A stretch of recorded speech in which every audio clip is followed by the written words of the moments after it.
Good morning, afternoon, and evening, everyone. Welcome to the 28th episode of the FPL Wire powered by DreamSetGo. I'm your host, Zophar. We are recording ahead of Gameweek 29, and I'm joined as always by my co host, Lateriser. How's it going, buddy? Going good. Enjoyed the performance that India had last yesterday. I mean, it was a great tour of England generally, and thought it was very competitive cricket. Enjoyed watching that close game. Even the F1 race was really close. So yeah, a good day to be just be a sports fan. I enjoyed that. It was nice and enjoying a little bit of break. There's a conversation on Twitter happening about EO and all of that. I'm enjoying just participating in that and not watching football. I think it got too much, and I think all of us are welcoming this break. How's the break been for you, Zoff? Good, very relaxing. I've not been on Twitter much, just been catching up on shows. Finally started watching Line of Duty, really enjoying that. That's been fun, and generally catching up on video games, spending time with family. Nice, nice. Yeah, good time for the both of y'all to catch that international break at the back of an 83-point free hit. I won't lie, I was feeling a little bit of jealousy and FOMO because both of y'all were catching all the hauls there were to catch. And I had Bale instead of Son, the guy who was fit, which is why I wasn't able to join you guys. So, yeah, my week was, I mean, as average as the season has been, 46 points. But that's how the fine margins are when it comes to dictating even a 30, 40 point turn in a game week. Where if I had a unfit Son instead of Bale, I'd probably join you guys. Even all of Friday, I was debating Lookman versus Trossard in, and whoever I was going to get in, that guy was going to be my captain. And Lookman was so close to the goal, and skied that shot that he had, where he could have easily just tapped that, and he was close to another assist as well. And Trossard pulls off an absolute banger from outside the D, and that's how the season has been for me this season. No complaints, just a little bit of a rant, but yeah, I can't wait for it to get over and start with the Yeah, next the, one. the irony that Bale didn't even play, right? So Yeah, that was the icing on the cake. no, not surprising considering the narrative of the season for me, hasn't isn't it? Exactly. Yeah. But enough about me. You both boys flying with 83 points. How's it going? Doing good. Let's talk to Bakar. Bakar, how are we doing? I'm good, Zoff. Thanks for having me. Yeah, the free hit was great. 83 points. It's definitely far more than what I expected when I What pulled the we trigger on it. expected. Let's talk about how. I think everyone wants to. Let's Yeah, talk I'm about going to how come we to have that. the I'm same going to team. come Let's to get that. to I know that. why you're asking this. I'm going to come to that. So, yeah, throughout the week, I was 50-50 on whether I should do it or not. Um, and then credit to Laser for convincing me and to use off as well. And then throughout the week, we were, having discussions on, which players to pick, what draft to go for. And we ended up with the more or less the same team What do you mean with more the or less? It's 15 out of with the 15. How, exception of what? the subs order, we had more or less the same team, and it was like I like picking my team on numbers. So like my team was particularly stat based, and like given how bullish I was on Brighton last week, I went with triple Brighton, and coincidentally, you had the same. So Coincidentally, on Wednesday, of after you saw it course, on Wednesday, after I sent you the draft on Wednesday, I coincidentally had the same team. of course. But I'm just yeah, gonna it get some worked out popcorn, well in the boys. end.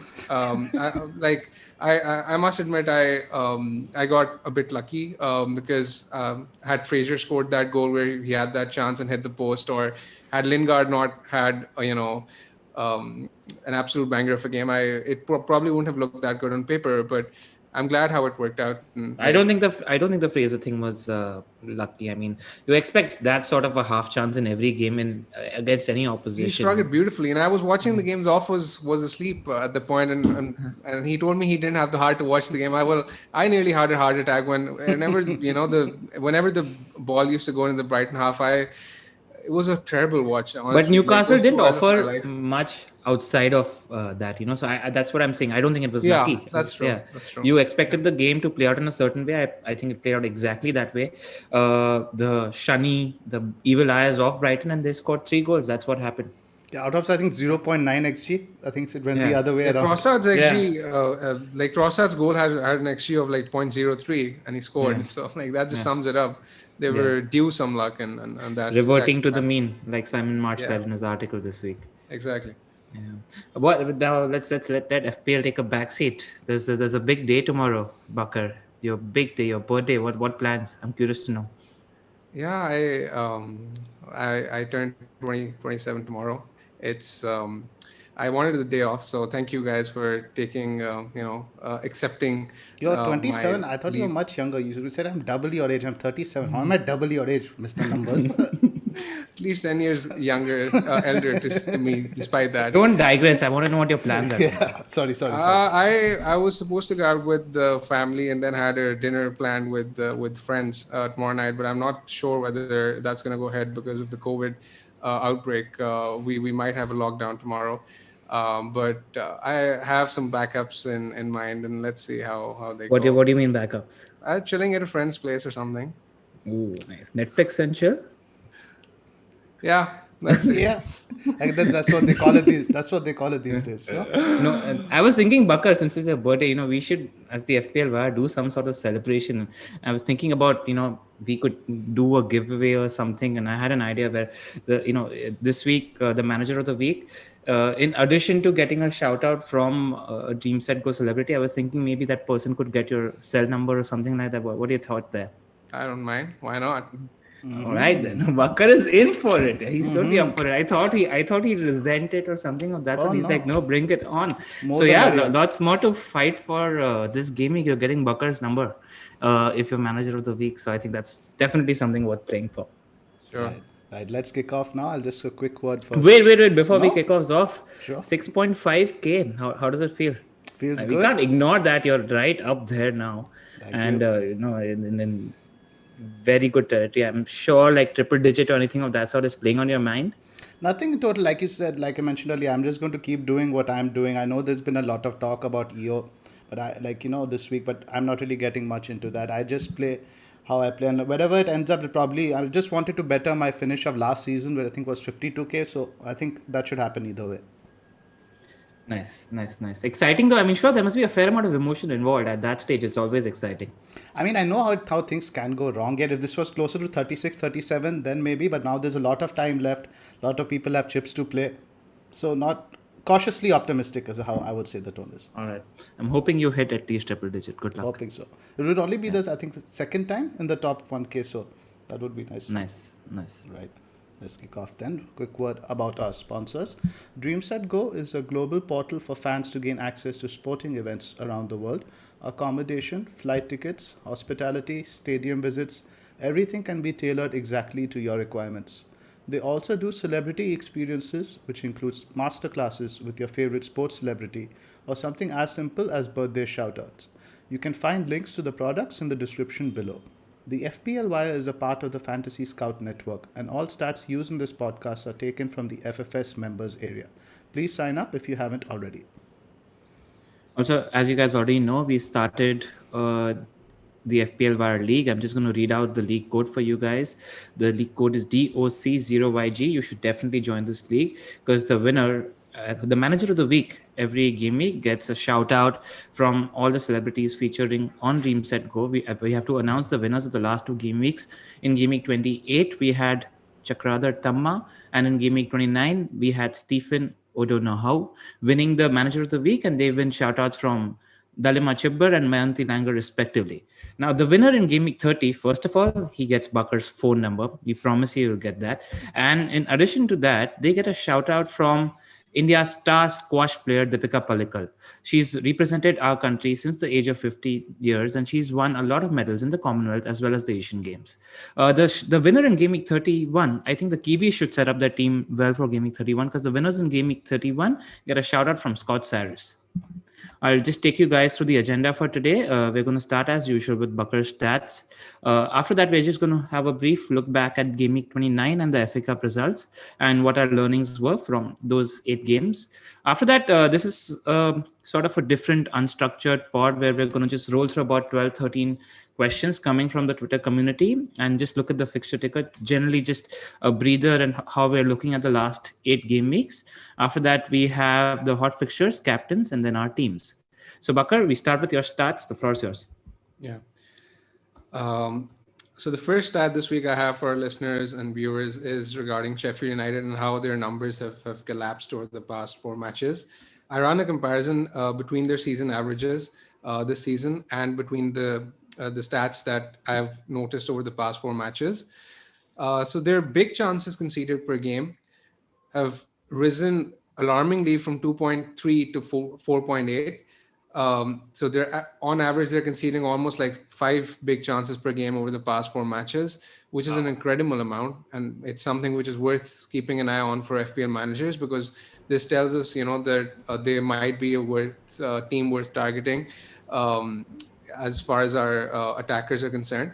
Similarly, their XG conceded per game has almost doubled from 1.4 to 2.7, and they're ranked 20th for both big chances conceded per game and XG conceded per game over the past 4 matches as well. What is The telling immediate here is, the yeah, immediate sure. implication with this is, I think it's a big point of conversation for Game Week 30 captaincy, because you have Kane up against Newcastle, and then you're reading out these stats. I mean, 5 big chances a game on Yeah. average. That's ridiculous. Zoff, does it at all convince you to shift that armband from Kane?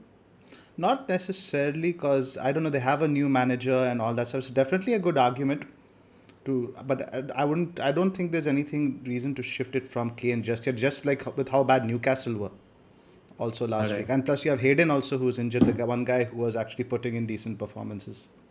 Bakar, you're in agreement? What's your thinking? He doesn't have Yeah, Kane, by the way. I Oh, he still think I doesn't don't have own Kane. Kane, by the way. Yeah, but I think even if I did, I'd still probably go with the Leeds one. I have some more reasons for that, so I'll come to those. Over the past 4 games, Sheffield United are further worst among all teams in the league for errors leading to chances created, which is another very important stat to note. Because it sort of tells you that when a team is making errors, so many errors, in recent times, it tells me that they've kind of given up. Um, I Also, Leeds are one of those teams which are a prime example of enforcing the other teams to make errors given the pressing Yeah, that they do. So, exactly. It's at Leeds, though. Keep in mind, it's not at Sheffield United. It's yeah, just that at pitch. home. A pitch, and in general, if you look at the results at home, they've been worse than they've been away. Right? It's the whole season that's Yeah. been a pattern. Yeah, It's so because of the more pitch. more It's on this the point that you mentioned surface off. sucks. Yeah, more on this point that you mentioned of 25% of Raphinha's goals and assists and 39% of Bamford's goal and assists have come at home this season. So that's not a very huge number. Right. Exactly. Yeah. So I mean, it still doesn't convince me to put the armband on Kane and take the armband away from Kane. I'm firmly in the Kane captaincy camp this week. Also because of, we'll talk about it later when we talk about the FA Cup results. But I managed to catch that game, Sheffield United versus Chelsea, and Sheffield United in that second half gave Chelsea a fight and a half. They looked disciplined. They could have scored a goal or two in that game. So I saw positive signs in that game. Exactly. are they any close to appointing a manager? They have already got the Jason Tindall guy from Bournemouth. I saw him in the dugout. He wasn't managing the team. He was in the background, but I think he's pretty much joined as part of the setup. Fair enough. So now the big question is who to captain, whether it should be Bamford or Raphinha given these numbers. So now I run a comparison between Bamford and Raphinha over the past 8 matches. Shots in the box are pretty close. Bamford has 16, Raphinha with 14. Big chances, Bamford is 5, Raphinha has 2. Big chances created, Raphinha is far better, 6 for Raphinha compared to Bamford's 1. But the most telling stat for me here is the expected goal involvement over the past 8 matches. So Bamford has an expected goal involvement of 2.91, while Raphinha has an expected goal involvement of 4.87. So that tells me that Raphinha is far likely to be involved whenever Leeds are to score. However, having said that, I realize that Bamford is on penalties. And another thing I noticed about Sheffield United's numbers is that they are worse for chances conceded down the middle over the past 4 matches, which bodes well for the guy who's playing striker, who's basically Bamford. It's tough to say who's the better pick between the two, but I think Raphinha slightly edges it on the basis of the fact that he gets an extra point for a goal and a clean sheet. But I don't think Bamford is a bad shout either. There's an interesting stat on Black Box today. How many double-digit hauls do you think Raphinha has had all season? Not too many. No, I'll tell you There was why. one though. at Newcastle, I remember. Yeah. The reason for lack of There's one at Raphinha's- West Brom, I think. Was it that? No, I think that was an 8-pointer or Maybe. 9-pointer. But I think it's 1 or 2. My memory is not that great. But But I think it's 1 or 2 because of the sheer amount of he's basically Brighton 2.0 in terms of the sheer amount of points dodging he's done. He's Exactly. created so many chances for Bamford and his other teammates absolutely on the plate. Like all three of us could have finished those chances. He's been underperforming for sure. He's been unlucky. Like I don't see any other reasoning for that. He's been unlucky, and his teammates aren't really elite finishers. I think those two factors. Exactly. It's not even are worth considering. underperformance. It's just being unlucky. Yeah. Unlucky and not having really Leeds are a team that are doing so well because of the sum of the parts rather than the parts themselves, right? That's what Bielsa is doing. So I think the finishing ability of his teammates isn't that high. So yeah. Zoff, I just rechecked, by the way. It's just one. just one, right? Yeah, against Newcastle. Right. I think One Bamford double has had check. 4. Yeah. But Raphinha deserve more. If based on eye test and based on analyzing the games and actually what you've seen. No, correct. I just wanted to say something to offset the data, like, so there is like a school of thought for both. Yeah. Agree. And you can't discount that, right? Like even if you're looking at the data, you can't discount the fact that Raphinha is creating chances for poor teammates. I mean, if you think about that game 2 or 3 game weeks ago, he created 3 chances on the plate for Cooper. Set pieces. I mean, he was right in front of the goal and he just missed those headers. I remember many such occasions when it comes to Raphinha. So yeah, I just think it's bad luck for him. Yeah. So the second stat I have this week is regarding Jesse Lingard. So I posted this on Twitter, I think a week or so ago, and I got slated by a lot of Lingard fanboys on the Twitter community, which is obvious. There are Lingard fanboys.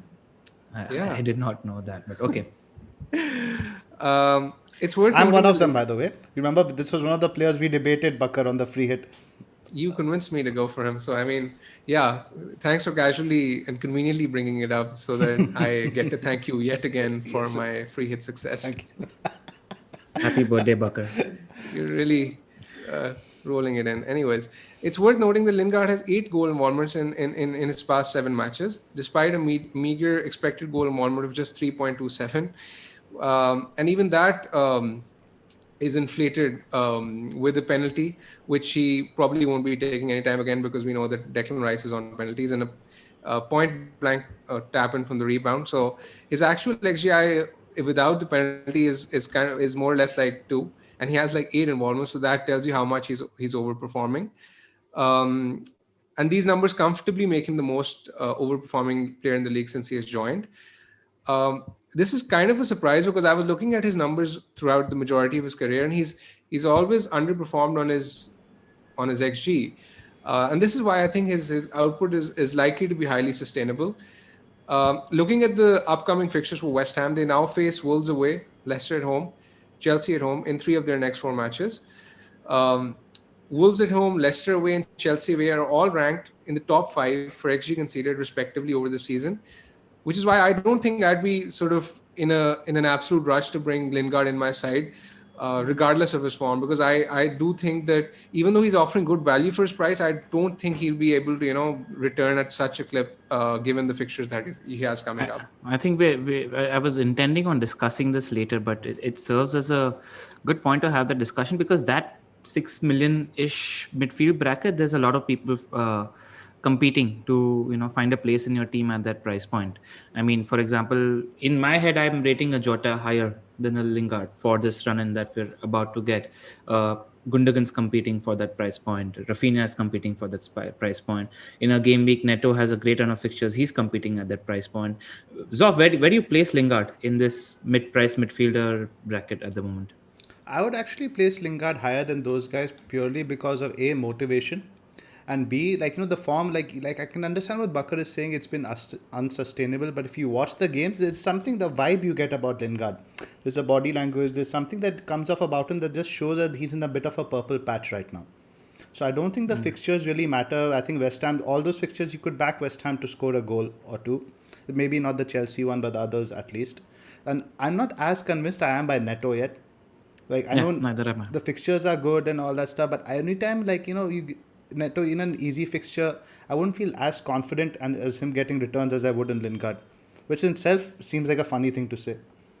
The only argument I have with the points that you mentioned is that I definitely have Jota above Lingard. Everything else is debatable That and it fair depends a enough. lot on the Champions League, right? And like how Correct. I've been monitoring the international minutes. Jota has been scoring in the international break as well. He's doing well Yeah. for Portugal, but that Real Madrid game is huge now for Liverpool. Now let's say, I hope it And Klopp doesn't. admitted also. Klopp actually said in a press conference that they don't have a very realistic chance of getting Champions League qualification from their league position, which was quite surprising. Precisely. So what I would rather do is I would wait to see how the Champions League tie pans out, and if Liverpool go, then Jota is straight in. Fair enough. Fair enough. Bakar, how do you rate these mid-price midfielders? Where are you at? Yeah, I think Jota is probably a better option. Rafinha, in my opinion, is top of the list. Personally, speaking of Even Neto, despite The having fixtures, City, right? Liverpool, United back to I back. think if you have him, he's worth keeping. I won't be in a rush to Yeah. sell him. As that way. Because If after you those won wildcard, would you have him? Let's Uh, have that point of view as well, because a Yeah. lot of people wildcarding in 30 and It's a 31. good So question. yeah. I still think I'd probably go with Jota. I don't think I would pick Raphinha on wildcard. So you can have 2 6 million midfielders, 6 to 7 million, let's say, on wildcard. Which two would you pick? If I was playing in with a playable front eight, I would definitely go with Jota and Raphinha. I'd just bench Raphinha for these Raphinha. fixtures and play him later on. That's what I'm planning to do. Bring in Iheanacho next few weeks, and then Yeah. he covers for Raphinha. Exactly. None of y'all are looking at Bukayo Saka. No. Also, just a name we forgot to mention, because their run is also incredible. Sheffield United, I know, but the Fulham. problem there is the rotation, and I don't trust Arteta. I just think he's going to rotate. And coming to NATO, you guys were discussing NATO. I was reading an article on Fantasy Football Scout. I don't remember who the author of who wrote it of the article was, but I was reading a stat that Wolves had scored like 7 goals in their past 10 matches, and 2 of them were penalties, and one was an own goal. So it's not as if their attack is that great. And one additional thing that I've noticed in their numbers is that they've shifted from the formation that Nuno was trying 4-2-3-1, and now he's back to the tried and tested 3-4-3 since game week 20. And ever since he's playing that 3-4-3, defensively they're sort of more solid, but their attacking numbers have absolutely slumped. And I don't think that NATO, despite the fixtures, is as good as an option as the likes of Raphinha or Jota. So both of y'all would also just revisiting that. Gundogan is a drop then on wildcard, or you'll have him as a third midfielder in that price bracket? I drop. I You drop drop? him as well. I think so. Yeah. You think he plays the Dortmund games and doesn't play the Leeds game? Yeah. I think he's at serious risk. I think he plays Leicester, but he doesn't play Leeds.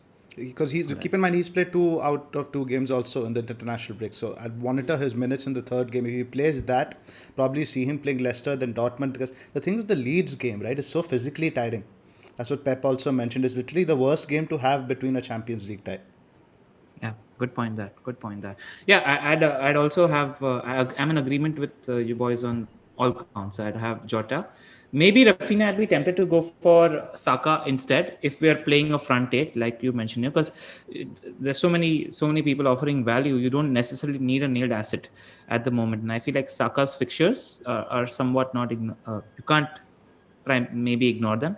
So he'd be in that position instead of Raphinha for me. If I have him, I wouldn't sell for sure, because that's for sure. Leeds end the season really well, so you want to hold on to them. There's no problem. The thing with Saka is Arsenal are so Jekyll and Hyde, right? That's the problem.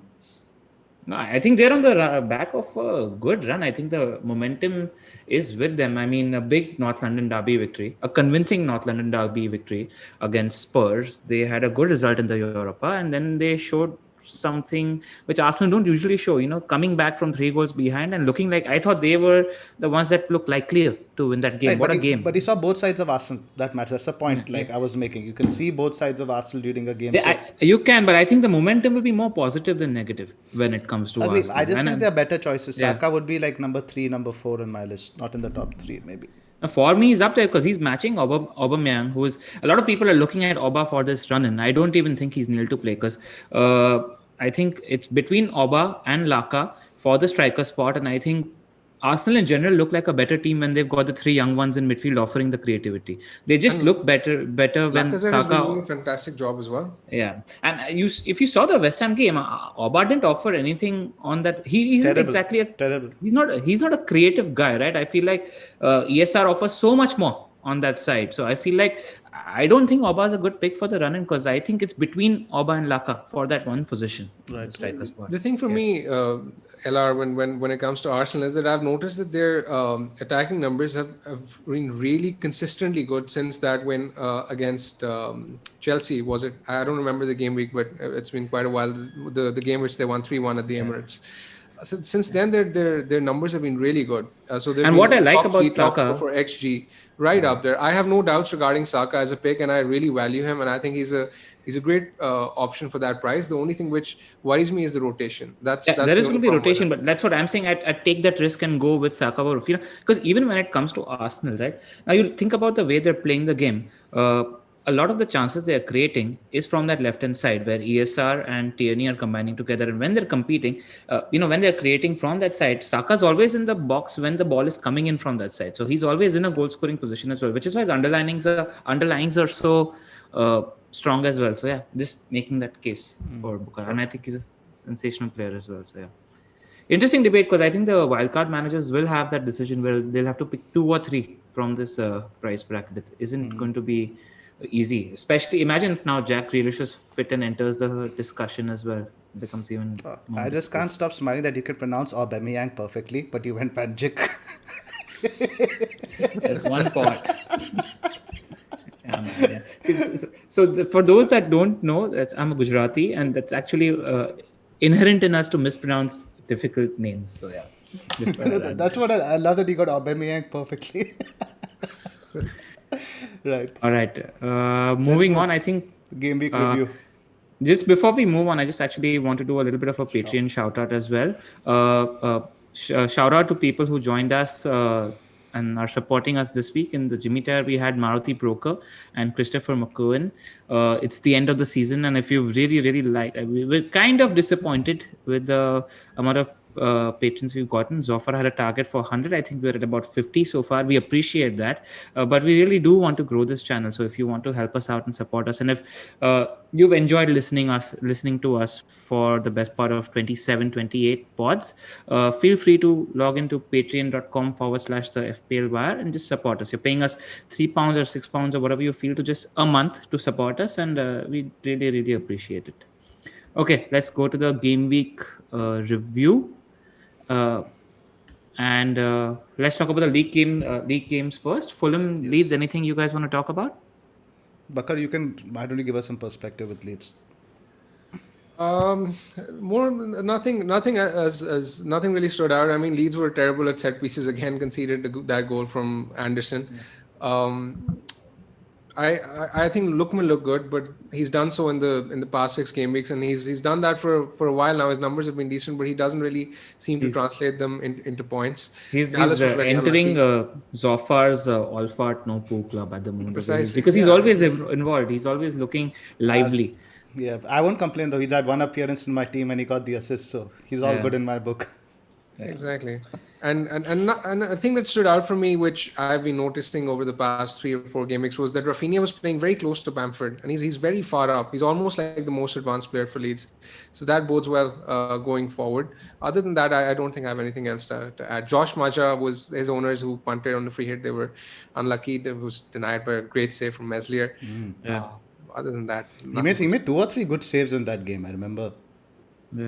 Yeah. One was to deny another Lookman assist as well from Zambo. I remember that. It was Zambo who took the shot. Yeah. In general, though, I thought Fulham looked pretty good. I think a draw would have been a fairer result in terms of how the game went. That's all I want to add. Brighton, Newcastle. I thought Brighton absolutely hammered Newcastle in that game. Great management from Potter as well, having both his forwards play essentially as wingers and having both his wing backs coming in as the creative midfielders. Moder had so many chances in the first 5-10 minutes. Our friend from the cons group, Johnny often has been talking about him, and he's been bigging up Moder for the best part of 5 months now. So because he's Polish, and he's really happy. He got a couple of good chances in the first half. I'm happy. Brighton look like they're going to be safe, and happy days. Tough Anything fixture. to add? Tough fixture. Nothing much. I don't think either of us, any of us, will be carrying players from these two teams long term. Yep. Yeah. Nope. So that's not Newcastle, about just that. worth mentioning, they're looking in trouble at the moment because their fixture and right until the end is incredibly tough. So, hoping Fulham manage to escape through. You think who do you have your money on going down, Fulham or Newcastle? Newcastle. Newcastle, yeah, I'd agree. West Ham, Arsenal. Why don't you guys talk about this game? I mean, we have to talk about Odegaard. I thought he was Very impressive. amazing. He's giving me a little bit of a Fabregas vibe, in the way he's He's so not technical not and as direct as Fabregas. I think early he's Fabregas used to get a lot of goals and assists. I can see Odegaard assisting the assister a lot. a lot of times. Yeah, I don't think he's an FPL option. I think Saka is leaps above in terms of being an FPL option, but just a great player to watch. It makes Arsenal Very much good player. much better team. Very good player. Yeah. Also, just on the point that Bakar mentioned about Lingard, I just want to say that when you're watching West Ham, Lingard is always involved. He sort of has this free role behind Antonio as a free 10 who's shifting between left, right, and center. And I think he's going to be very involved in that West Ham team for goals as well. So just wanted to add that. Yep. Antonio was very unlucky to get Extremely. more from this. So unlucky. So unlucky. He missed an absolute sitter, hit the post. That was infuriating. Oh.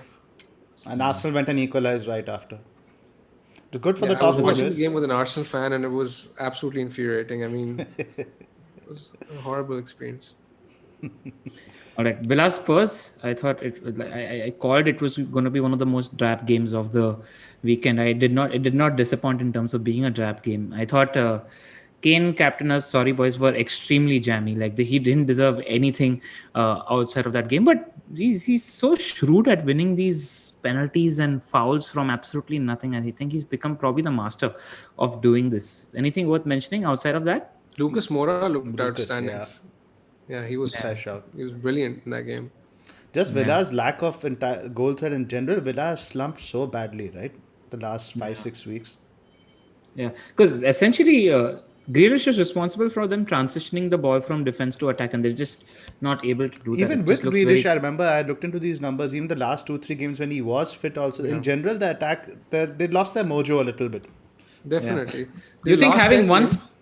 Yeah, go on, They're Bakar. absolute shadow of the team they were in the first 20 game weeks of the team they are now in the past 9 game weeks. Zoff is absolutely right. Even with Grealish, the last 3 matches, they were very lucky to come out of those games with the results. I remember them having that 0-0 versus Brighton where Martinez had a world-class performance. They deserve to be battered by 2 to 3 goals in that game, and they didn't lose. Similarly, the Southampton game where they won 1-0, I think that was a very lucky result as well. Absolutely. So their performances have dipped over time for a while. So I'm not sure how much Grealish will transform them immediately, but it's for sure they need him back as soon as possible. Would you And they've like got a mixed run-in as well, so I don't see many of the wildcarders going Keeping him. and jumping on. That's the what lasts. my question was going to be. Would you guys recommend keeping Martinez on a wild card? Nope. I don't think Better so, keep. despite the fact that he's going to have another double, right? So I still think that I'd probably go with Mendy, I think. Yep.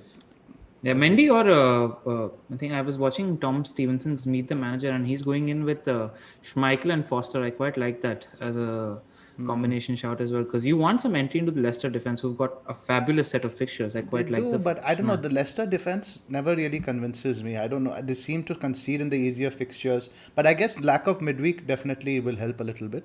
Lack of midweek, and all their defenders are back now. They've Yeah. got Fofana, Soyuncu, and Evans playing together. I think that strengthens the case for the Leicester Definitely. defense. And NDD also in front. NDD is fit as well, right? So everybody's fit and no midweek football. So Leicester, I mean, if I was on wildcard, I'd have at least 2 Leicester in that 31 wildcard draft.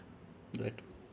Let's just quickly go through the FA Cup. Bournemouth, Southampton, not much to add. I'll just Want to mention that people who are looking for a short-term punt, Southampton look fairly decent for a change, and they've got just wanted to say that they've got a nice 3 fixtures where they're playing Burnley, West Brom, and Palace back to back. Burnley and Palace at home. So just if someone is in the mood for punts, I think there are better teams to punt on, but just worth pointing that out. Right. So Chelsea, Sheffield United, I'll just touch upon that a little bit. We played a very second string team. Not many of our regular players. We created very few chances. Sheffield United were very unlucky not to score in the second half.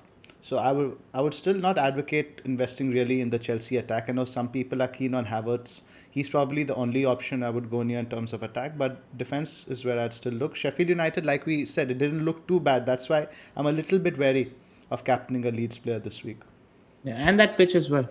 It's the opposition doesn't. I mean, it doesn't And it's suit. not just the pitch, in my opinion, right? I think if you look at the Yeah. results, they changed the pitch around the halfway stage of the season. But if you go back right in the first 18 to 20 game weeks, the general results were better away from home.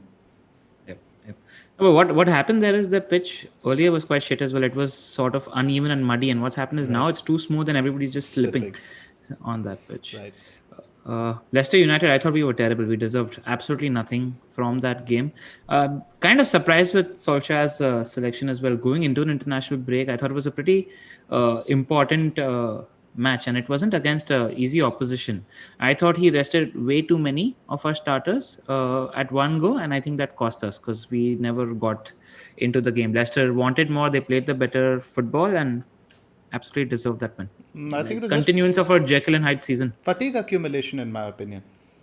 Yeah, for fatigue accumulation, but he started 5 of the guys who are not who are playing consistently. I think Bruno, Shaw, Rashford, none of them started this game. When they've been sort of key players for us as well. So I mean, we had Pogba, Van de Beek playing together, and they haven't played too much football this season. Right, So but I still don't think it was a bad team. I think he had to do it because the game in Milan was a tough game midweek. fair. Bakar, anything to add on the FA Cup games? No, I didn't watch the games, so I don't have much to add there. Just I want to touch upon Everton, Man City as well. Man City looked Everton looked really good in defense in terms of how practical they were and pragmatic they were in setting up against City, and City did what City did. I mean, they didn't absolutely dominate Everton, but they created those few chances and they were clinical. Right at the end, they just wear you out. They're very odd. Exactly. I think there's going to be a lot of, even outside of, when we're talking about Man City, outside of rotation, even when it comes to managing the energy when you're on the pitch as well, I don't see City going gung-ho if they're taking a 2-0 lead in games. I think they're going to just control the game. All season. Yeah, they have. I think it's going to be even more so now because all the games are so crucial for City at the moment. So that's just something worth mentioning. Fair enough. Let's not spend too much time. Let's move on now to the Q&A. All right. I'll just move into the Q&A, and whenever we're talking about something that's relevant, we'll move to the fixture ticker as well. I have that up here anyway. All right, great. So the first question we have is from FPL Discussion. I think all three of us can take this on. Best 1 week punt in each position for the next game week. And why we're talking about next game week only is because a lot of the players are wildcarding in game week 31, which is a good time to wildcard. So yeah, best 1 week punt, boys. I know what Zoff is going to say. Bakar? You go first. Again. Alonso for me. Yeah. And just to give you guys a background on why we are doing this, we just thought we'd have a different structure today instead of going into data and all that stuff. We got lot of nice questions. So thought we would have the main Q&A section as a part of the main pod today. And rather than go into data, we would have more of a freestyle discussion. Right, so Alonso for me, you guys? You're expecting him to start as well? You told me you were a little worried about him playing the Champions League games. Now, where are you that? See, the thing is now he hasn't been called up to the Spain squad at all, right? So now I've been monitoring the minutes for the England team. Chilwell started the first game and Shaw has started the second game. Now I'm just waiting to see if Chilwell starts the third game. Then I'd be a lot more confident about Alonso starting against West Brom. Yeah. But the thing is that he can easily, because he's had this 2-week rest period, he can easily play West Brom and then play Porto as well. And then possibly miss out for Palace. So for a 1 week punt, I think he's perfect this week. Bakar, 1 week punt? I'd probably go with Havertz. Kai? Nice. He's also been doing quite well, by the way, over the IB. He's got a goal and assist over the 2 games for Germany. Yeah, for sure. And he's likely to play as a striker, right? Yep, I think that's pretty much if he's going to play now, that's the position he's going to play. Tuchel has made that clear. Yeah, I was reading a thread of a friend of the pod, AK, and he mentioned that last season for Leverkusen he had 8 goals from 9 games as a centre forward. Yes. So his record when he plays there is pretty good. So I mean, and going by how poor West Brom have been, and Chelsea are the bookies' favorites for 2.5 plus goals this week. So I fancy a Chelsea player. Yeah, but I still think it'll be 2-0 though. All right. Outside of the names that both of you have mentioned, I wanted to go with the Chelsea player as well. I like that fixture target. I'll go with Richarlison.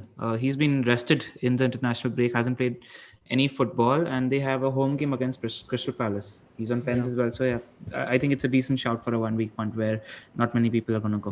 It'll be interesting to see what formation Everton go to in that game. Do they keep this diamond with two up top, or do they go to the DCL with the centre forward? Yeah, definitely worth monitoring.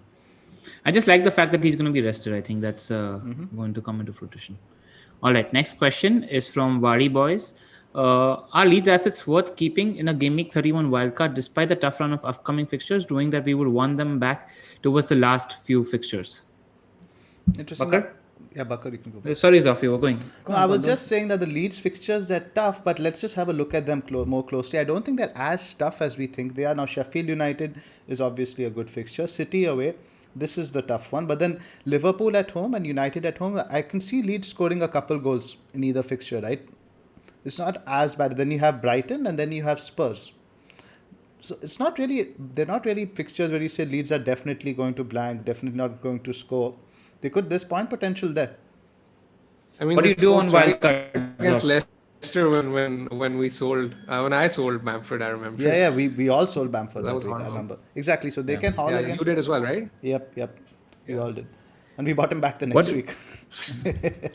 What do you do, Zof, on wildcard? You I keep think- both? You keep one? I think I would have Raphinha as the 8th attacker, right? Because the best part about Leeds is them being fixture proof is if you require somebody off the bench, it's perfect. And Raphinha is what, like 5.6, 5.7 or something now. He's still cheap.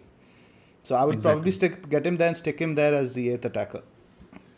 Similar but double thinking up here. is definitely too much. I Yeah, reckon. definitely no I'd double up. I'd abandon Dallas for sure. Yeah, but Dallas and Bamford, I'll probably, if I had both of them, I'd look to sell. Agree. Yeah, similar thinking here, but I think picking between Raphinha and Bamford comes down to personal choice. Depending on whether you're able to find a better forward or a better midfielder from some other teams for a 7th or 6th attacker position. That's what it comes down to, right? I think in midfield, you can afford to, you can get 4 good midfielders out of strikers. I think we want the likes of Iheanacho. You probably want the likes of Kane. Yeah. So I'm not there yet at the moment with Iheanacho. I don't know. With Barnes and Maddison coming back, I don't know what formation he's going to play. We'll discuss Leicester. We'll discuss, but I think he's in a bit of a purple patch, right? I keep telling you to do these things about body language. You can see certain players, they just have this feeling, they just ooze confidence about them. I'm getting that vibe of Iheanacho. Nice. I like it. You're going for a punt. I'm all for it. And that run of fixtures from Leicester for Leicester from 32, is it? Let's discuss Leicester while we're at it. Yeah. They've got West Ham in 31, and after that they've got, I think, the best run of fixtures you can ask for anybody. They've got West Brom at home, Crystal Palace at home, Southampton away, and then Newcastle at home. I think you can't ask for a better run of fixtures from attackers. From an attacker. So they pointed this out on Black Box today. I think all those 4 teams have conceded more than 10 double-digit hauls. All right. This week to the attackers I mean, so far. Look at the teams. These are the teams we've been targeting all season, pretty much. Exactly. So the thing is, I'll be replacing Brewster with him, so there's not much to lose. Fair enough. On wildcard, if you had to go with 2 or 3 Leicester, where would you go? Considering, let's assume Maddison is going to come back fit for game week 30. I'd actually consider a double up with Vardy and Iheanacho, maybe from 32. Maybe you could bench one in 31. I think, because maybe if you're willing to go without Salah, willing to go without one of Bruno, I think there's potential there to differentiate with a double up. I agree. Again, Tom Stevenson, I was watching his Meet the Manager. His wildcard 31 potential draft had both the strikers and Schmeichel. I quite like that as a combination. Right. Anything Bakar? I would be tempted by Maddison if he was fit though, and I would be tempted there. The problem is, I think he's going to be I don't injured think again. Maddison as a FPL pick is too trustworthy. I like the double up. I think it's an explosive option because most of the people like us who don't have a wild card intact will likely be going with just Iheanacho. So to add Vardy on top of it as a differential has some serious upside. I really like the idea. All right, cool. There's no other defenders there for the taking from Leicester, are there? Ricardo was unfit the last game. Is he still fit? The thing is Ricardo, right? I had a look about his injury and all that stuff. He's not fully there yet, and I don't think he will be till the start of next season. And Castagna is too expensive.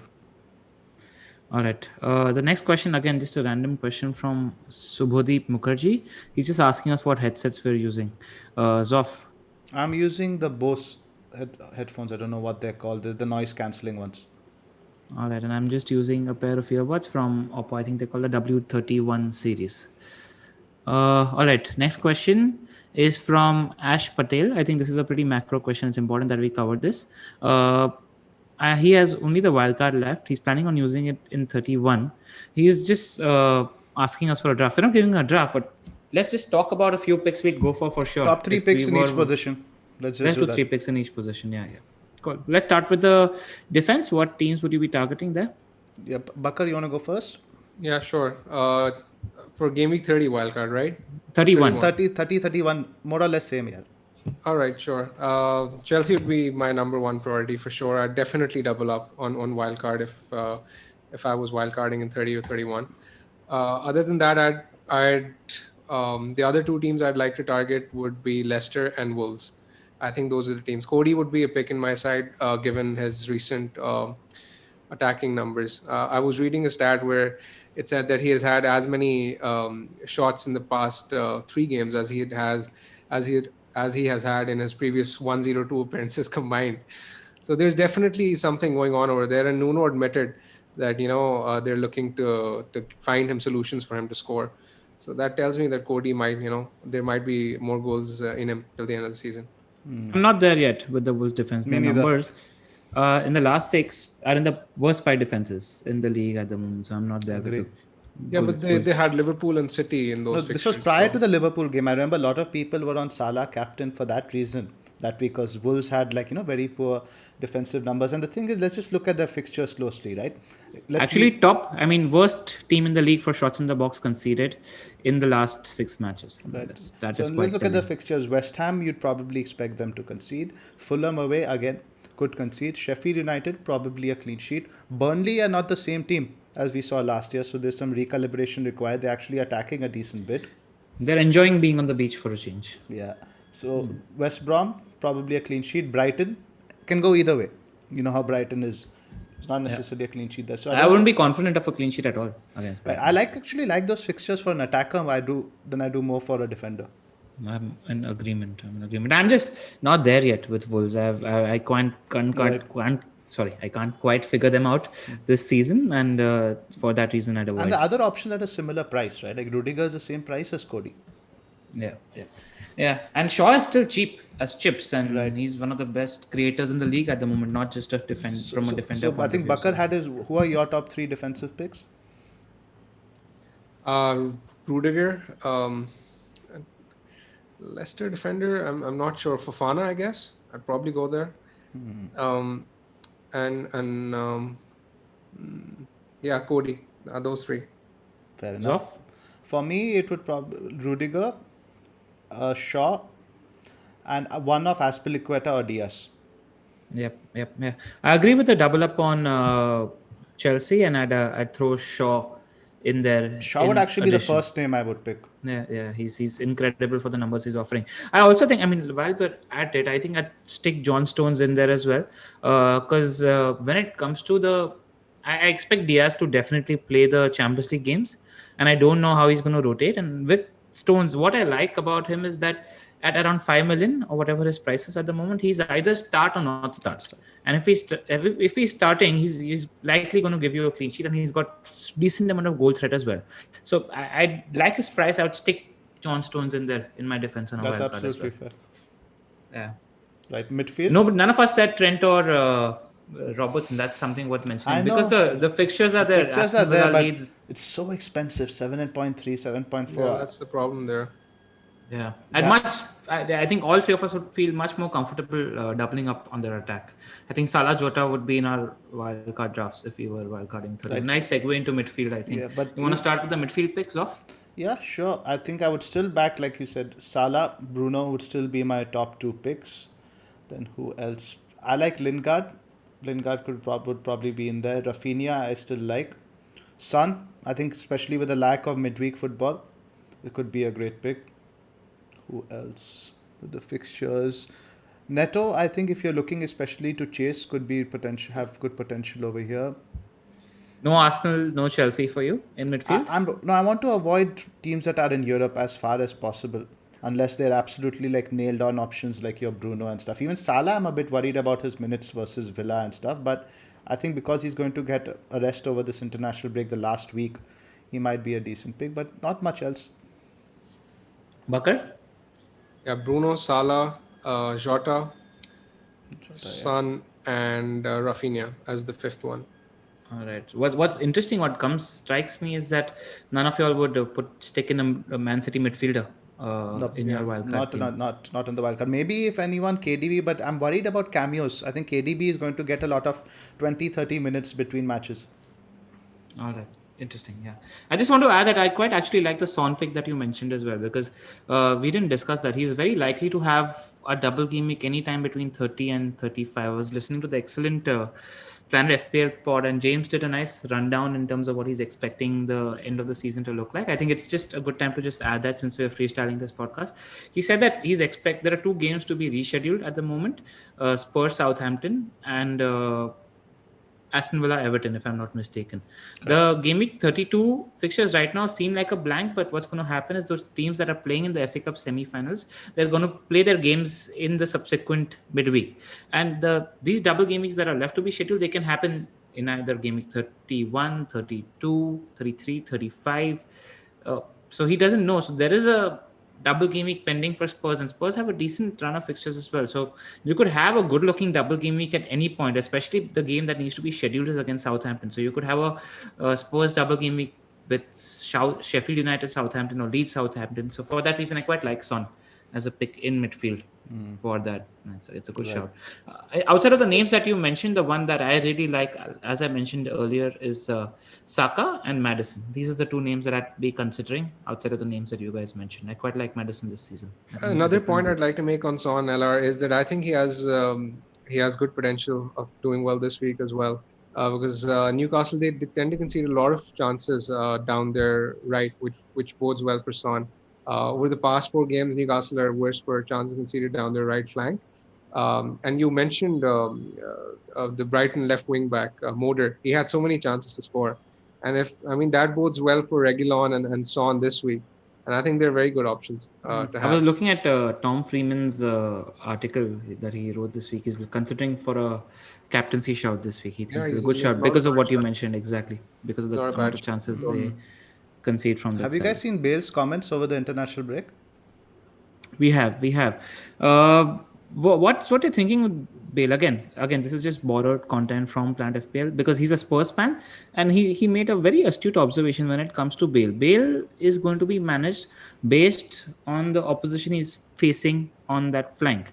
Now, they're not expecting the midfielder or the wingback on that side against Newcastle to cause Bale too much trouble in terms of expecting him to track back, which is why he was expecting Bale to play in this game against Newcastle.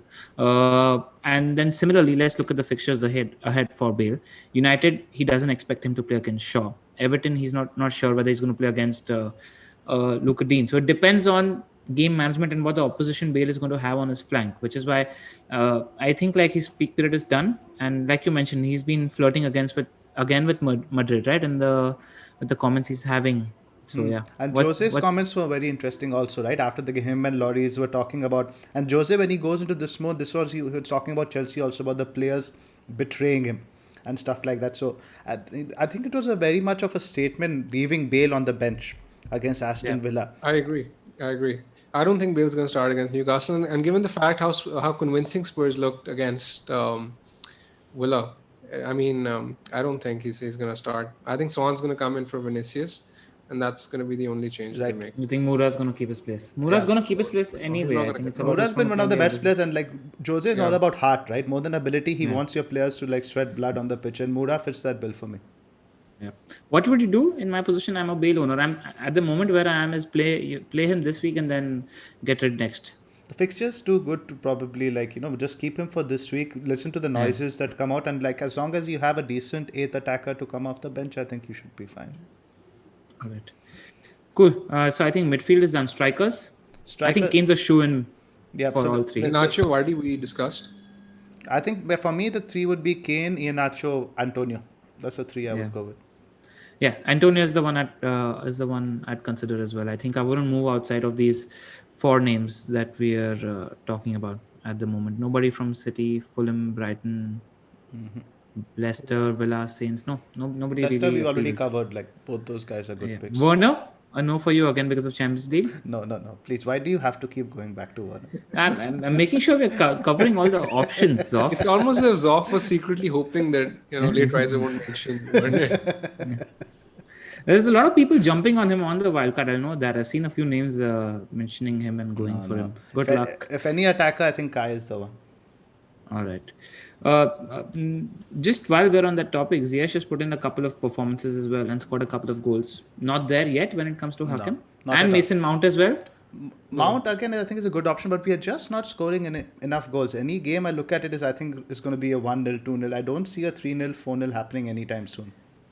I want to actually, ask you more about Mount because he's also had his first England goal as well. Not first, but he's been on a very consistent goal scoring run on black box. Like I mentioned, he's had a fair amount of double-digit hauls as well.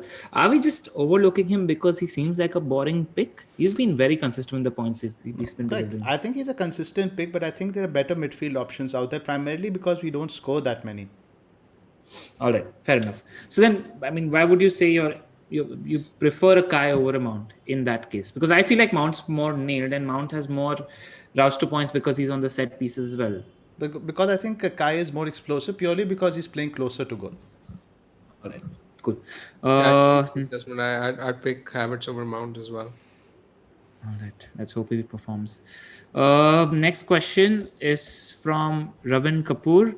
I'll take this one on because I have the chips left. Yes. Best time to use the TC and BB in the remaining game weeks. When it comes to the bench boost, you just need to find a game where, like what Tom did, when he had Leeds assets, he targeted one particular fixture where he thought they would come in. So just look at the cheap guys in your teams, build your team around that, and see where those cheap guys are having one good fixture. And that's when you use the bench boost button. A lot of the people are bench boosting in game week 30 because Fulham and Leeds have good fixtures and they've been planning post 29 as well. But what's happening, and the little caution that I have when it comes to bench boosting straight after international break is you don't know who's tired, who has how much fitness, etc. as well. So I'm a little skeptical about bench boosting in a game week 30. And the best time to use the triple captaincy chip, we're waiting for that Spurs double game week that we mentioned, which is where I think Kane triple captaincy comes into the picture. I think it's a great opportunity with Kane not having Europe and going for the golden boot. I think that's the opportunity that I'm waiting for. Also, just there we could have a huge double game week in game week 36 because of what the Premier League is planning to do, where they want all the home games in one game week. So we could have a huge blank and a huge double game week around 36, 37. And this totally depends on the UK government approving this. It doesn't depend on the Premier League. So we won't know about this for a while. So that could be another opportunity to use the triple captaincy as well as the free hit chip. Correct. All right. I hope that was correct. Anyway, next question is from FPL Tropical Tramp. It appears that the best Man City players for FPL all have pretty high ownership, and of course there's looming threat of prep roulette. Is it time for those chasing to get it completely off for City assets for more reliable starters in the teams with good fixtures? Zoff isn't chasing, and he mentioned on Wildcard he'd probably get rid of the City assets, but how many do you own at the moment, Zoff? I own 3, and I also have 2 Spurs players and Brewster, so I need to start phasing them out gradually to prepare for 33 when they don't have a fixture along with Spurs. So my plan is I'm going to lose Cancelo first or Gundogan, depending on. So what I'm thinking the best plan to do with these City assets, right, is keep them for game week 30 against Leicester, because you'll probably see a strong team against them because to build rhythm after the international break, and plus because Leicester are second on the table, is effectively like the proverbial 6-pointer. Watch the international minutes, watch the minutes against Leicester, and that should give us, and then see what happens midweek in the Champions League. That should allow us to make an educated guess about who plays against Leeds. And then third on the table, Zoff, by the way. We're second on the table. Okay. Just all right. So then we get an idea who might play the second Champions League game, and accordingly you can phase those guys out. So I still think that till City clinch the league is worth holding on to their assets, right? So probably try to get rid of them as close to 33 as possible. Keep them for the next 3 weeks. Bakar? Yeah, so it's a tricky one. As someone who doesn't have the wild card, I'm keeping hold of all 3 of them this week. And who do you own?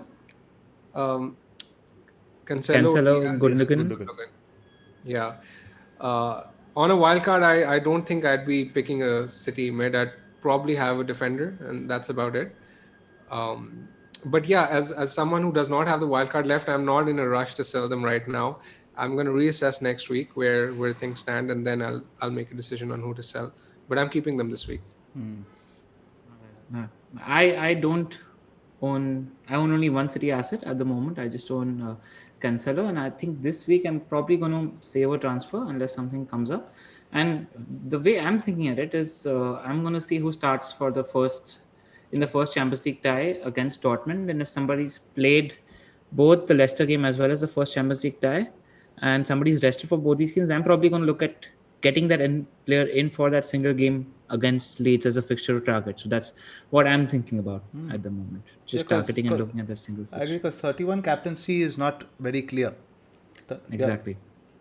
So yeah, that's where I'm at the moment. That's why I'm likely to looking to save a transfer as well, because I want to go into 31 and get Jota and probably a City attacker. Yep. That's I think that's the overreaching message. If you don't have anything pressing, definitely try to save a transfer in game week 30. For sure.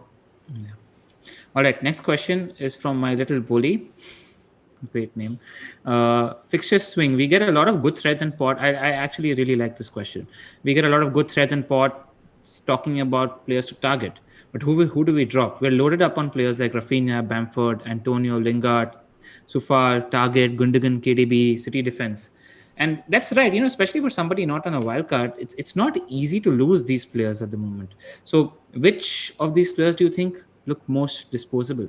Bakar, I'll pose this question to you first. Okay, so from the players you mentioned, as I said, I'd probably stick with one City defender. I'd drop Gundogan. I'd probably drop Lingard as well. Bamford would be another one I'd drop.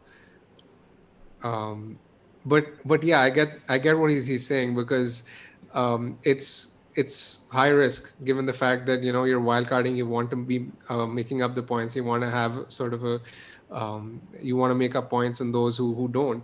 But given the fact the City boys are firing, and Bamford's doing well, Antonio, Lingard are doing well, it's very hard to drop them. But I think this is like this would be my strategy going into it, that I drop these 3 or 4 players and try and make up the ground there. I won't be like in a rush to sell the significant majority of the template team, because they're template for a reason. But I mean, these 3 or 4 players I think are disposable. I think it's about balance. Exactly. Like I think you can go in with one West Ham attacker. I think you can go in Martinez with is one. another one I dropped. Yeah.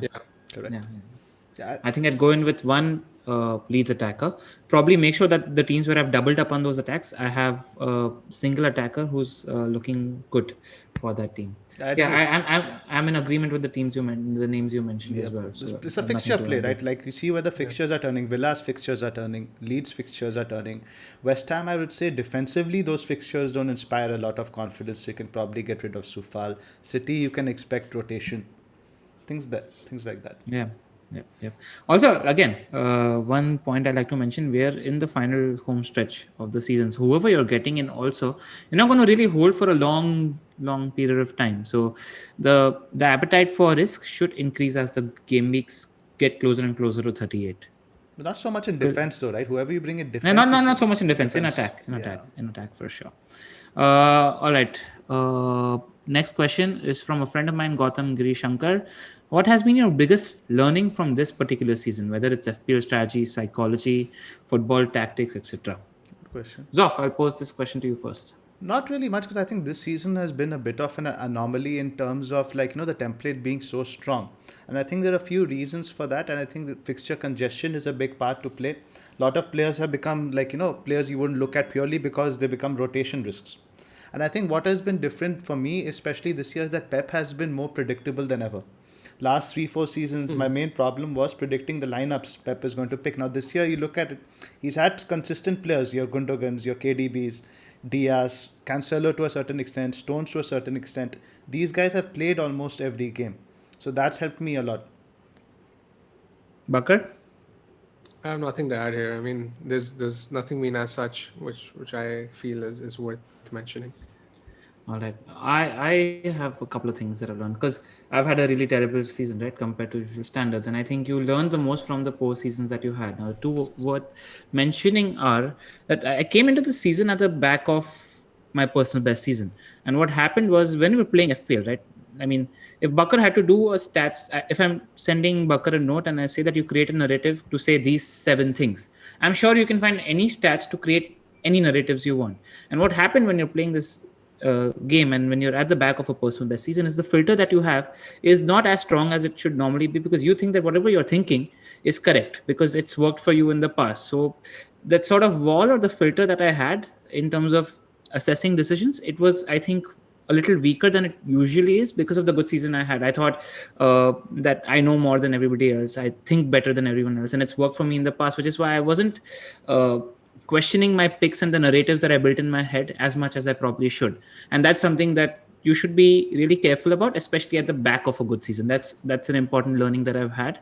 And the second thing that I've learned is that a start is really, really important because there is such a snowball effect that is at play when you're having a poor start where you're trying different things. Let's say the first 6, 7, 8 weeks, you're trying to do the same thing and it's not working. And then your mind starts taking you in different directions in terms of how you're wanting to play this game. And it isn't as natural. It's easy to do the right thing and the correct thing and stick to your process when things are going your way.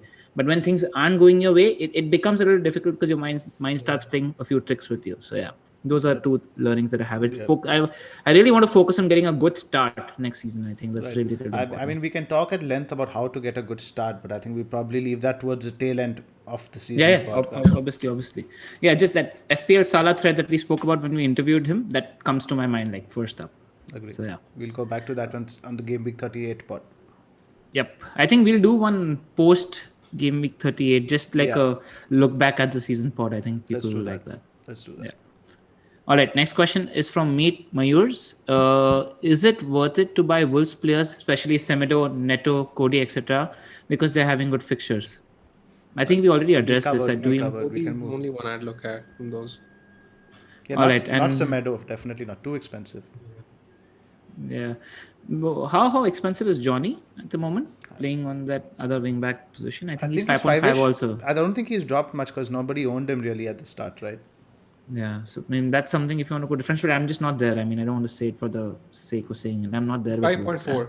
Yeah. Too expensive. Even with Neto, I'm not there yet because he has roster points and looks like to me as a guy who scores spectacular goals rather than a consistent score of goals because a lot of chances and shots that he's taking they're from outside the box as well. You know, he's not sort of like a tap-in merchant who's always inside the box. So I can't. Way too many of those kind of chances now. Exactly. All right. Anything to add, Zoff, on No, goals? nothing else. And I think even the next question, best priced midfielder, also Yeah, we've no. covered. We can I'm skip it. moving Yeah. to the question from FPL Fair Play now, Yeah. where he's asking about 4 players that we recommend with a high risk and a high reward mindset. So, any of these players that you want to talk about, Bakar? Any low budget, low ownership differentials that could help gain rank very quickly? Havertz, I've already spoken about him. Yeah. Anybody else? Not Trent necessarily. Robertson, you think he's not very highly owned at the moment. You think I like Robertson, somebody- I think I'd prefer Trent over Robertson for sure. And you're a robber man, so I'm happy to hear you say that. Yeah, because Trent has been looked. After the first half of the season, but since then he's just not been added. Trent has been much better recently. Even from a psychology point of view, I think the England snub is going to hurt him as well. So that sort of plays. It's going to drive him. Definitely, is going to make him push to get his spot back for the Euro. So I like Trent a lot. Somebody I'm going to say I don't personally never going to go there myself, but it'll be interesting to see Aguero. Like you mentioned, right? I don't think he's going to get any minutes against Leicester or any minutes against Dortmund, and I think that something like that game against Leeds would be tailor made for Aguero. Yeah, why do you think I'm saving my transfers off? I haven't. You're already flirting with the idea. Yeah, I haven't owned him all season. I don't want to go into the season, finish the season by not owning him for 1 week or so. And I have nothing to lose at the rank I am at. So yeah, all about. So Aguero is good. I think Havertz has a decent upside. Alonso, as we're talking about, I think there is a big haul coming at some point. Just have to be on there to catch it, I think. Yeah. Even one player who's massively underperformed this season, I'm looking to go there if he scores a couple of goals because I think it's a confidence thing. Is Sadio Mane? Like he's got the fixtures. He's been absolutely abysmal when it comes to his One finishing. double-digit haul this season. Yeah, exactly. So I'm hoping that, and not because he's not getting the chances, it's because he's not converting those chances, right? Like AK gave us that stat about a few weeks ago. We mentioned in the pod that the conversion rate for Liverpool is so low at the moment. If Mane, let's say against Arsenal Villa, gets a couple of good finishes where we know that okay, his confidence is back and he's able to put the ball at the back of the net, I'm looking at him for that run where he's facing from 32 onwards. Liverpool faced Leeds, Newcastle United, Southampton, West Brom. Now, except for United, these are fixtures that you love from an attacker's point of view. So I'm probably looking at Sadio Mane for this little patch. I'm sure Mane has been a name which has been brought up at like different points this season, but he just hasn't been the same. I mean, his numbers have dropped. When you watch him play, he hasn't really been great. Um, I highly doubt he's going to find form, but if he does, then yeah, he might be worth considering. But even then, he has to put up a very strong case given the fact that we have the likes of Salah and Jota in the Liverpool team who are. Yeah, I know, but the question that he has is strong differentials that can help for the run in. I think Mane is somebody who should not be overlooked if he's getting his scoring boots on. Because when you're, like you mentioned the other day, right? When you're watching Liverpool, the bulk of the chances do fall to him. It's just that he's not His conversion converting rate. them. His conversion rate has always been poor. He's been even last season. I remember he was getting more big chances than Salah, but the conversion rate was always high. Yeah, and my thinking there is, let's say if he's getting confidence back in a game or two, he does get the bulk of the chances and he's streaky, right? You won't be surprised if Mane braces or hat-tricks in the game because he's got that potential. He's got that brace hat-trick potential, which is why I quite like him as a differential pick. Just while we're on that Liverpool conversation, there's a stat that the FFF Scout community account posted, which I quite like. So just because we're going to be talking about Salah and Jota, Jota, when he's been fit and has been starting, he's played a part in 46% of the goals that Liverpool have scored while he's been on the pitch. By comparison, Mane is at 49%. So, in terms of goal involvement, Salah and Jota are almost equal, 46% and 49%, and Mane has been on at 29%.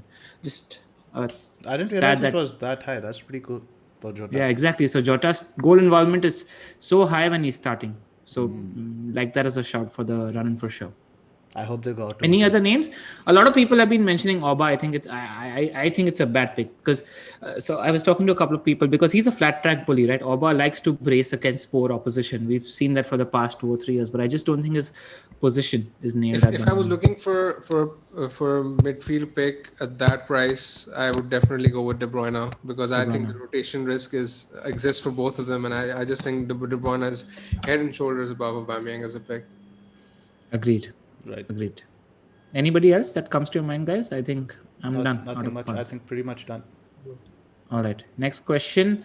Zof, somebody's asking you for the Chelsea, asking about the Chelsea defense. This question is from JR_FPL.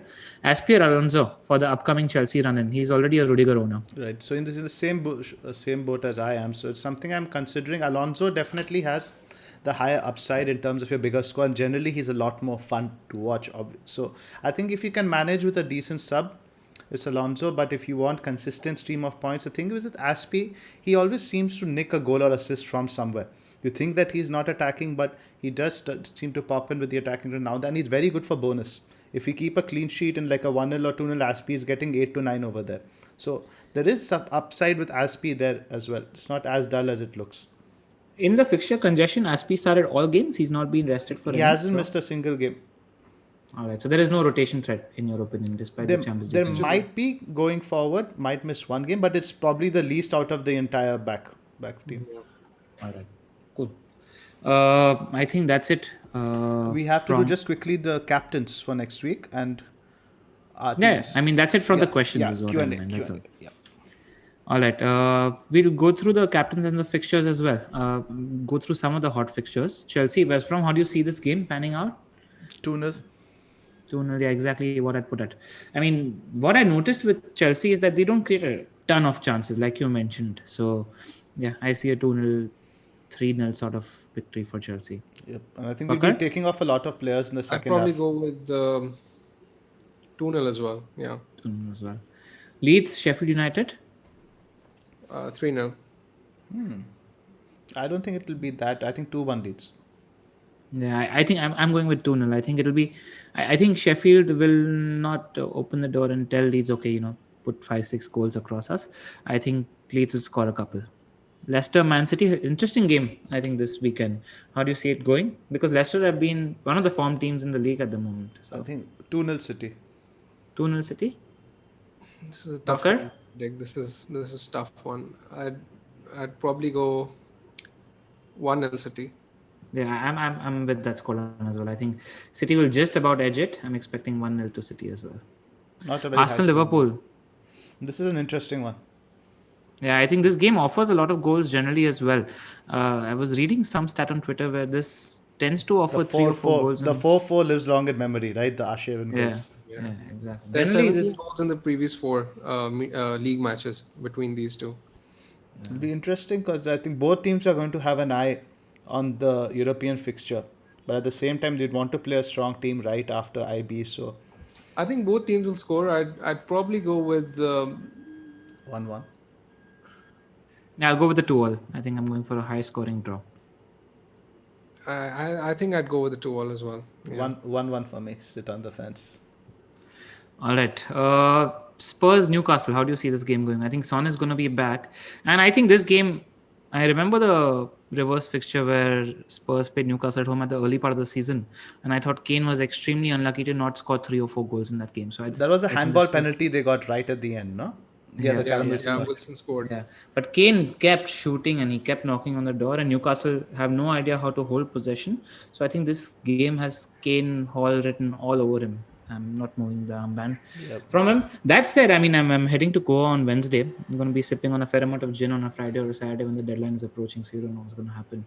But I mean, if you're seriously playing this game, and I think Kane's a strong. I think it'll take a lot to move that armband away from Kane for this game. I think it suits him. There's no reason not to captain Kane, I think, per se.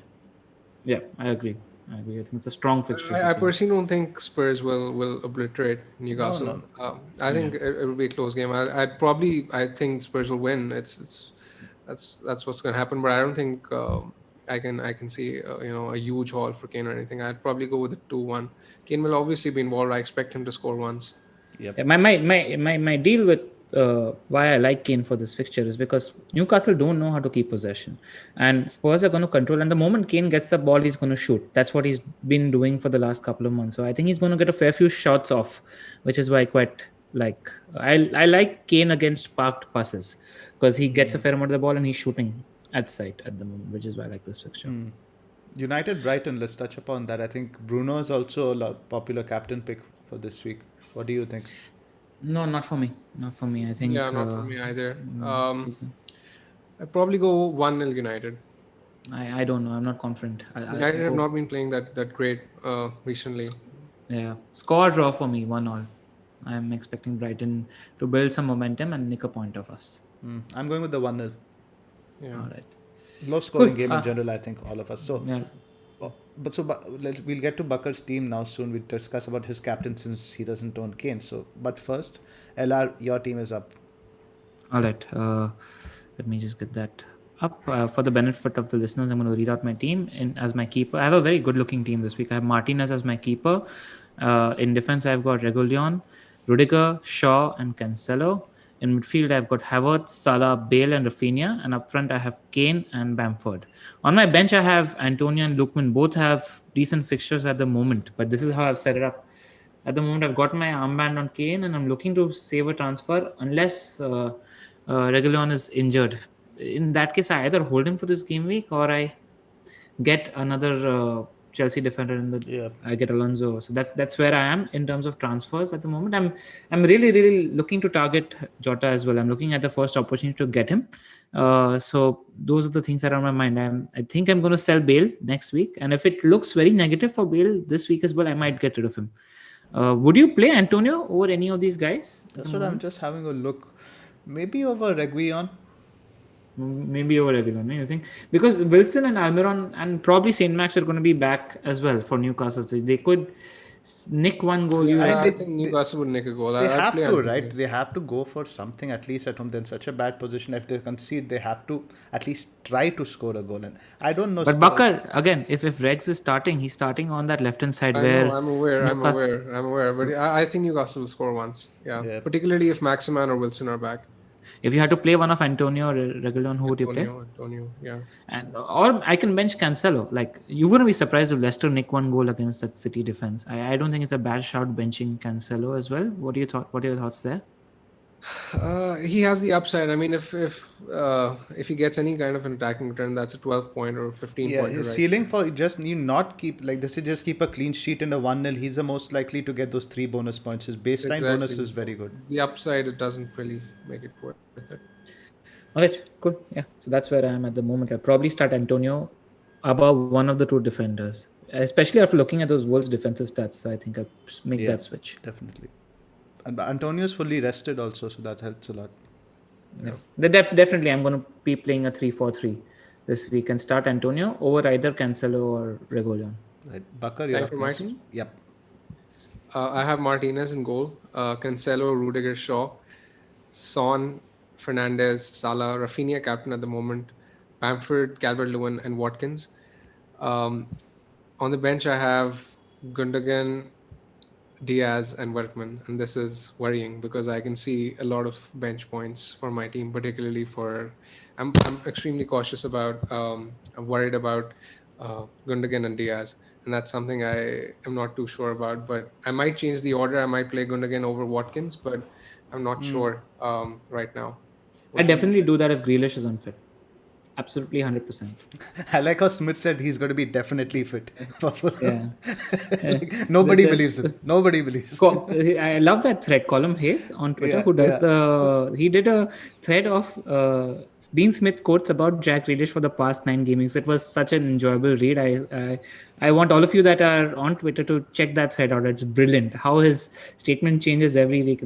Does it beat Glenn Potter's his Tariq Lamptey quotes? Tariq Lamptey's quotes? Yeah. I think it does. Yeah, it does. You should give it a shot. It's So I think with Lamptey it was actually genuine. Here is just like Smith just talking out of his ass. Yeah, exactly. For no reason. So Bakar, and he went out also. I'm surprised why people said, 2-month injury, 1-month injury, all that. It looks like he's going to be fit.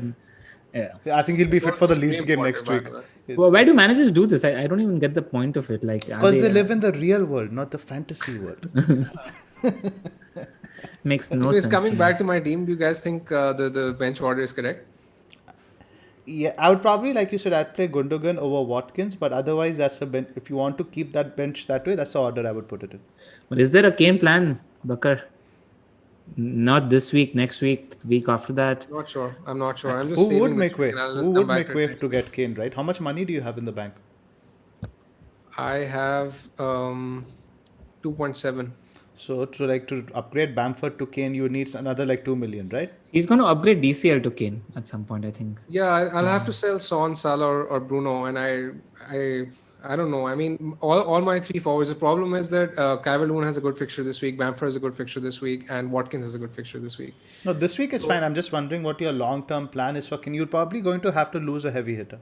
Definitely, that's what I'm going to do, and that's why I want to save as well, because if I'm looking to bring Kane in, then with 2 free transfers, that's likely to be the plan. It's going to be a bit tricky also, right? Because you're going to heading into next week as well. Bringing in Kane also a little bit tricky now, because I'm just noticing you have 1, 2, 3, 4 players who already blank in 33, right? So there's a balancing act. You're bringing in a player who's blanking that week. So you have to manage that. But he has a double game week in the future as well, so he's gonna get him at some point. Now, Correct. If Kane has a double in 32, I mean, there's no way you're not gonna go without him. Like precisely, that's my point. But it's a balancing act to get players out in 33 as well. That's all I'm saying. You have to manage your transfers carefully. It's a lot easier for me because I still have the free hit in the back pocket, and I'm likely going to play it in 33 unless we get news about the whole thing later, which is why it's not playing on my head. Yeah, for you, this is exactly what I want to save as well, so that we get more information regarding the schedule as well. Correct. I absolutely agree, because once you get information about the double, then you'd probably sell Salah, Fernandez rather than Son. Otherwise, you sell Son, stuff like that. Are you convinced on Raphinha captain? I think I will be going that route. I'm very positive about Leeds. I don't mind it. I think No, it's a good shout. I think definitely. I'm looking at everybody else in your team. The only other player I'd probably look at is Son. Yeah. Just a stat, like Bakar mentioned as well. Like, so Sheffield United in the last 6 matches, they conceded 24 big chances. The next worst defense is Wolves at 16 big chances. That's how Dang. drastic the difference is in terms of Yeah. Sheffield United That's conceding. huge. Yeah, I'm worried Huge, about not huge. owning Bamford this week. Right, I'll just go through my team. And Yeah. lo and behold, Bakar, we have the same players again. As always. It's Martinez in goal, Rudiger. How did it come to this? Uh-huh. Martinez, Rudiger, Cancelo, Shaw, Raphinha, Son, Salah, Bruno, Gundogan, DCL, and Kane. So What's the thinking? Looking to save the transfer? Say the transfer. I've got Diaz, White, and Brewster on the bench. So looking to save a transfer this week. Next week, phase out one of the City players, probably Cancelo or Gundogan. All right. Yeah, it sounds like Yeah. a good plan. I've got Yeah. 1.5 Also, in the, sorry. Yeah, go on. I was saying I've got 1.5 in the bank, so I've got Brewster to Iheanacho penciled in for next week. That way I can bench Raphinha against Man City. Yeah, like that. That's a plan. Just wanted to actually mention what I was talking about was with regards to Bakar, the FPL community needs to be really, really grateful because he's spending so much time writing that elaborate, long, stats-focused review that I think he leaves his personal FPL team on the backseat and on the back burner because Bakar is always figuring out what to do with his team after he's done with the review, and then that's when there's a little bit of chaos and confusion happening at the moment. So I think it's admirable that he's doing so much for the community in terms of he's putting that first above his own FPL team. So I just 4,000 words every week and the all-nighters. I know every morning I message Bakar, good morning. He's like, bro, I haven't slept. Good night. Yeah, those that aren't aware. I mean, that's the conversation we're having. We're always joking about how Bakar's on Pakistan Standard Time, but the time difference is like 12 hours because Bakar is always awake at 6 o'clock or 7 o'clock in the morning, our time, because he's writing and doing the review for you guys. So yeah, you guys need to thank him for that when you're wishing him. No, I mean, I'd like to thank you guys for your kind words and for helping me out once I'm done with the review because, panic stations set in and that's when I usually calls off and I DM you. Yeah. And that's a shame because Bakar, you did those bloody stats. So it's all in your head. It's just your brain is so tired after. I don't have time to, think about my team. I'm usually exhausted. And I'm like, okay, just what do you suggest? Shout out to your friend Hamza as well. I'm sure he's also putting in a lot of tough hours. Yeah, for sure. Yeah, for sure, exactly. Right. He captained. I was very happy for him. Just while we were talking about Hamza, when Mahrez came in with that huge haul, Hamza had him as captain. That's a good week for him. Just wanted to mention that. Yeah, for sure. Let's wrap up. And he sold Gundogan, so that was a very ballsy call. I slated him after the deadline as to why he was doing it, and he was like, "You'll find out later," and that's what happened. I like that. Nice. All right, that's it from us for this week. Just remember that the winner in Game Week 31, in case you want to, if you have not much to play for, if you're Kiwi, you want to set your team up so that it's ideal for Game Week 31 because you're going to win a shout out from Scott Starris, who's a New Zealand cricketing legend. And that's it from us. Hope you have a great day tomorrow, Bakar. And do share pictures, especially about your Netflix and chill sessions. I'm curious to know about that. Less Netflix, more chilling. Of course. Right. See you guys next week. Also, completely forgot. Bakar, it's your birthday. Why don't you just tell them to give you a gift by at least liking and subscribing to... Yeah, that'd be awesome. I mean, please like and subscribe to the channel. Your support means a lot to us. So, please like and subscribe to the channel and keep supporting us. Thank you for watching. Thank you. See you guys. Take care.